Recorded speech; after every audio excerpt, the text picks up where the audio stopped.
नमस्कार दोस्तों, चाइना की दादागिरी भारत की रणनीति के सामने ध्वस्त हो गई है। चाइना लगातार भारतीय यात्रियों को चाइना जाने से परेशान करता था। अरुणाचल प्रदेश को चाइना का हिस्सा मानता था। अभी जल्द ही एक भारतीय यूट्यूबर को गिरफ्तार करके कई घंटों रखा गया, मगर अमेरिका भारत के संबंधों के मजबूत होने के बाद चाइना गिड़गिड़ाने लगा है। चाइना को अब ये बात समझ में आ गई है कि अगर भारत का संबंध अमेरिका से जितना मजबूत होगा, उतना ही भारत का व्यापार जो है चाइना से कम होता चला जाएगा। इसलिए चाइना ने अब यह रुख अपनाया है कि वह एलएसी पर तनाव को कम करने का ऐलान खुद ही कर दिया है। प्रधानमंत्री मोदी की रणनीति यहाँ पर कारगर साबित हुई है।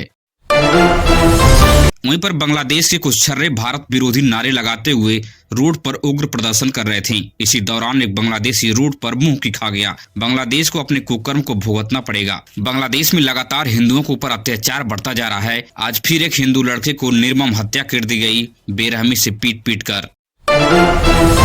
वहीं पर कंबोडिया में थाई सेना ने भगवान विष्णु की मूर्ति को तोड़ दी है, जिसे लेकर भारत सरकार ने कड़ी निंदा की है और थाई सेना को कड़ी चेतावनी दी है। भारत इसके ऊपर बड़ा कदम उठाएगा।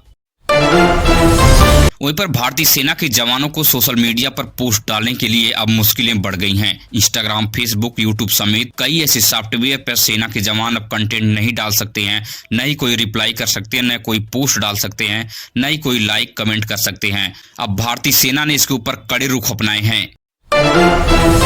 वहीं पर अमेरिका ने भारत सरकार को 1 महीने तक रूसी तेल को खरीदने के लिए छूट दे दी है।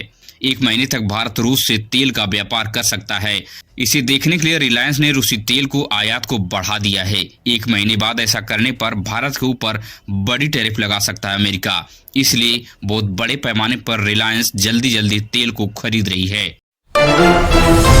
वहीं पर ब्रिटेन की सरकार ने बड़ा फैसला लिया है। अब मुस्लिम महिला अधिकारियों को ब्लू लाइट हिजाब दिया जाएगा। इसका मकसद है कि महिलाओं की सुरक्षा और पुलिस विभाग में महिलाओं को प्रोत्साहन बढ़ाना है।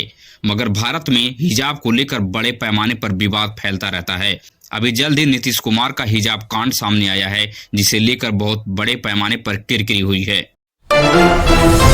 वहीं पर उत्तराखंड से बड़ा मामला सामने आ रहा है। अंकिता भंडारी केस का जो मामला अब दबने का नाम नहीं ले रहा है। अभी एक ऑडियो वायरल हो रही है, जिसे लेकर बहुत बड़े पैमाने पर भारतीय जनता पार्टी घिरती जा रही है। इसमें साफ सुना जा रहा है कि नरेंद्र मोदी का चहेता दुष्यंत कुमार गौतम ने अंकिता भंडारी से संबंध बनाने की अपनी बात रखी थी, मगर अंकिता भंडारी ने इसे साफ मना कर दिया था, जिसका परिणाम अंकिता भंडारी को भुगतना पड़ा। अंकिता भंडारी की निर्मम हत्या कर दी गई। सुनाते हैं, ये सुनिए। विनोद आर्य, उस अंकिता भंडारी का जो लड़का बंद है, वो विनोद आर्य का, वो अंकिता भंडारी के मर्डर में बंद है। अंकिता भंडारी को उसने प्रेशर किया कि तू दुष्यंत को देगी, रात को इसके साथ सोगी। उसने मना कर दिया। उसने ज्यादा पी ली, उसने सुसाइड कर ली। अंकिता बोले मैं ये काम नहीं करूँ। वो होटल वहीं बता रहे थे ना आप, जहां हम गए थे घूमने? हाँ, वही था जहाँ वो टाइगर पैगर मिले थे। मैंने दिखाया था जहाँ रिजॉर्ट है, और अंकिता भंडारी थी उसमें। और वो पहाड़ी छोड़ेंगे नहीं किसी भी कीमत पर दुष्यंत गौतम को। अगर दुष्यंत गौतम को अभी पार्टी ये कह देती कि पल्ला झाड़ देती, तो पार्टी गिर जाती, भारतीय जनता पार्टी गिर जाती। 2 लोगों के नाम है इसमें, मैं फिर बता रहा हूँ, एक दुष्यंत गौतम और एक अजय। वहीं उत्तर प्रदेश के उन्नाव से सबसे बड़ी खबर सामने आ रही है। 2017 में हुए गैंगरेप का मुख्य आरोपी कुलदीप सिंह सेंगर, अब दिल्ली हाई कोर्ट ने इसकी उम्र कैद की सजा रद्द कर दी है, जिसकी वजह से पीड़ित की मां और पीड़ित का रो रो कर बुरा हाल है।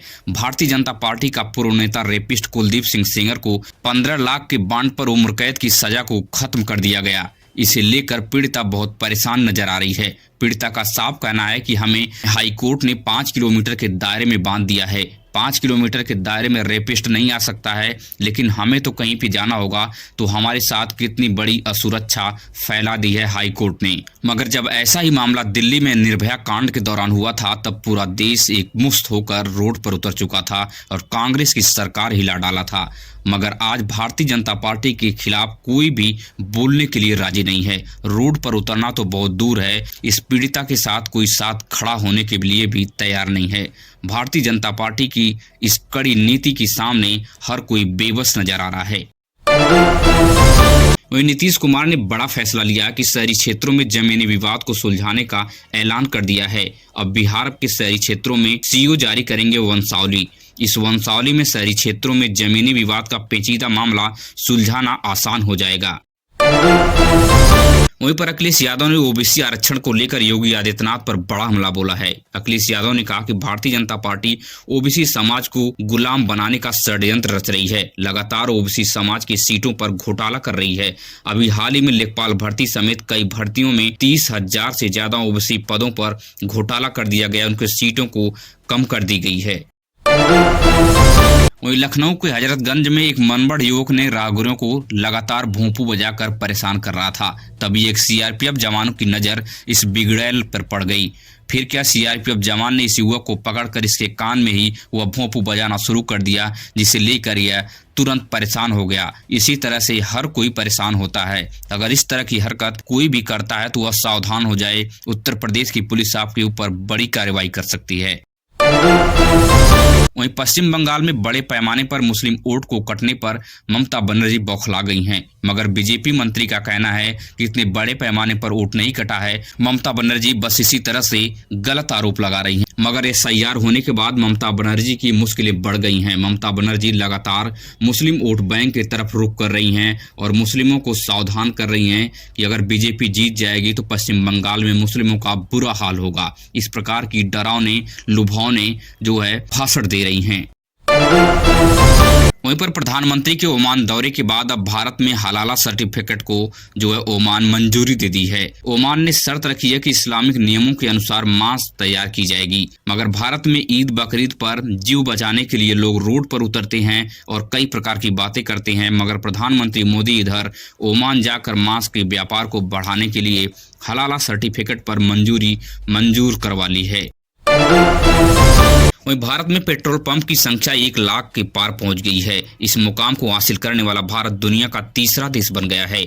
अमेरिका पहले स्थान पे है, चाइना दूसरे स्थान पे है, भारत इस मुकाम में तीसरा स्थान पहुंच गया है। जानकार लोग बता रहे हैं कि यह देश की प्रगति का संकेत है, मगर आपको क्या लगता है आप कमेंट में टाइप करके जरूर बताएं।